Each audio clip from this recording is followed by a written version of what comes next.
Hello ಎಲ್ರಿಗೂ ನಮಸ್ಕಾರ. ನಾನು ನಿಮ್ಮ ಕನ್ನಡಾಂಬೆ ಕಂದಾಯ ಎಜುಕೇಷನ್ ಚಾನಲ್ನಿಂದ ಮಾತಾಡೋದು. ತುಂಬ ದಿನಗಳ ನಂತರ ಈ ಮತ್ತೆ ಕ್ಲಾಸನ್ನು ಕನ್ನಡ ವ್ಯಾಕರಣದ ಬಗ್ಗೆ ಕ್ಲಾಸನ್ನು ನೋಡ್ತಾ ಹೋಗೋಣ. ಬಹಳಷ್ಟು ದಿನಗಳ ಅಂತರವಾಯಿತು, ಕ್ಷಮಿಸಬೇಕು.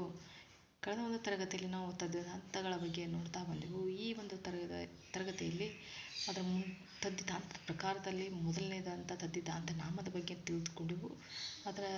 ಅದರಲ್ಲಿ ಬರುವಂಥ ತದ್ದಿತಾಂತದ ಎರಡನೇ ಪ್ರಕಾರವಾದ ತದ್ದಿತಾಂತ ಭಾವನಾಮ. ಈ ತದ್ದಿತಾಂತದ ಭಾವನಾಮ ಏನು ಅಂತ ಹೇಳೋದಾದರೆ, ನಾಮ ಪ್ರಕೃತಿಗಳಿಗೆ ಭಾವಾರ್ಥ ತದ್ದ ಪ್ರತ್ಯಯಗಳು ಸೇರಿ ತದ್ದಿತಾಂತ ಭಾವನಾಮಗಳು ಆಗುತ್ತವೆ. ಉದಾಹರಣೆಗೆ ಸಿರಿ ಪ್ಲಸ್ ವಂತ ಸಿರಿವಂತ, ಸಿರಿ ಪ್ಲಸ್ ಥನ ಸಿರಿತನ.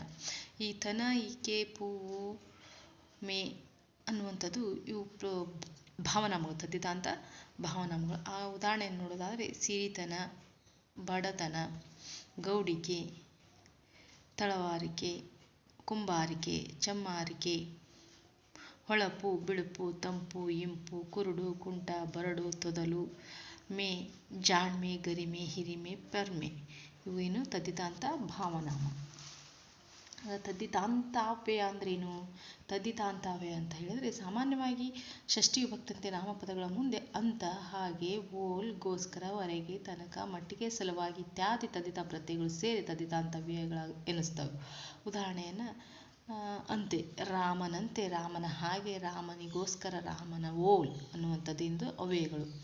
ಆ ಅವ್ಯಯಗಳಿಗೆ ಉದಾಹರಣೆ ನೋಡಿದ್ವಿ. ಈಗ ಅದರಲ್ಲಿ ಅವ್ಯಯ ಅಂತ ಮುಂದುವರೆದ ಭಾಗವನ್ನು ಅವ್ಯಯ ಅಂದರೆ ನಾಮಪದ ಕ್ರಿಯಾಪದಗಳಂತೆ ಲಿಂಗ ವಚನ ವಿಭಕ್ತಿಗಳಿಂದ ರೂಪಭೇದವನ್ನು ಹೊಂದದೆ ಏಕರೂಪವಾಗಿರುವುದನ್ನು ಪದಗಳನ್ನು ನಾವು ಅವ್ಯಯ ಅಂತೇಳಿ ಕರಿತೀವಿ. ಕೇಶರಾಜರ ಒಂದು ತನ್ನ ಶಬ್ದಮಣಿ ದರ್ಪಣದಲ್ಲಿ ಹೇಳುತ್ತಾರೆ, ದೊರೆವೆಡೆದ ಅವ್ಯಯ ಲಿಂಗಂ ಸರಿ ಸರ್ವ ವಿಭಕ್ತಿಗಂ ತ್ರಿಲಿಂಗಕ್ಕಂತಾಂ ಸಿರಿವಚನ ತ್ರಿತಯಕ್ಕಂ ಸಿರಿ ಮೆನಿಸಿ ವಿಕಾರವಿಲ್ಲ ಧರ್ಮ ಇನಗುಂ. ಅವ್ಯಯದ ಪ್ರಕಾರಗಳು. ಸಾಮಾನ್ಯಾವ್ಯಯ, ಒಂದು ಕ್ರಿಯೆ ನಡೆದ ರೀತಿಯನ್ನು ಹೇಳುವ ಅವ್ಯಯಗಳನ್ನು ಸಾಮಾನ್ಯಾವ್ಯಯ ಅಂತ ಹೇಳಿ ನಾವು ಕರಿತೇವೆ, ಅಥವಾ ಕ್ರಿಯಾ ವಿಶೇಷಣಾವ್ಯಯ ಅಂತಲೂ ಕೂಡ ನಾವು ಕರಿತೀವಿ. ಉದಾಹರಣೆಗೆ ಬೇಗನೆ, ಚೆನ್ನಾಗಿ, ಸುಮ್ಮನೆ, ಸುತ್ತಲೂ.